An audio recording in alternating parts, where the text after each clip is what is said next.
What's meant to be one of their busiest times of the year has been far from what they anticipated. It's been 6 weeks since they closed their doors, and during that time they've lost around 33% revenue for the whole year.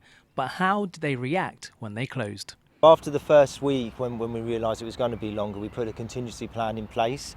That included looking at furloughing all of our staff.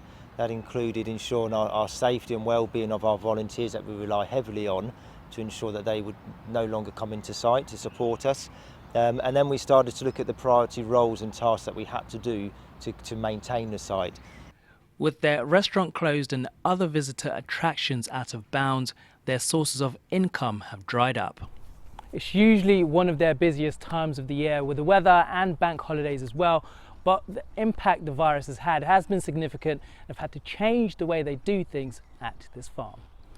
Attractions such as this watermill usually would have been popular among visitors, but with restrictions in place, they've had to find other ways to engage with the community.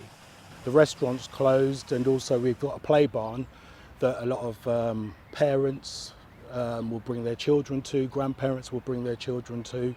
One of the things that we do is we do quizzes in the morning.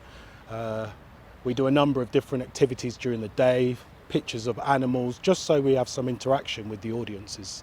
And with hundreds of animals needing to be fed, Amy is one of 4 members of staff taking on that challenge. It's been very strange. The animals certainly getting a little bit bored. They're used to having a lot more attention. Including some valuable species. So we've got our Hill Radnor sheep behind me. We've got 4 ewes and 6 lambs. So they're the starts of our rare breeds programme.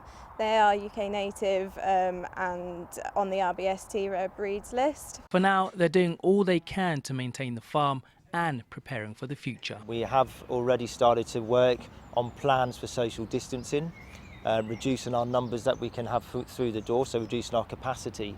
We do have to balance up the ratio of footfall coming through the door and the cost that it takes to run something this size. And as I said, being a charity as well, we rely heavily on the footfall. Over the next few weeks and months, they'll be prioritising tasks across the 55-acre site with the hope that the business will be back in full flow. Tej Komba, BBC Look East.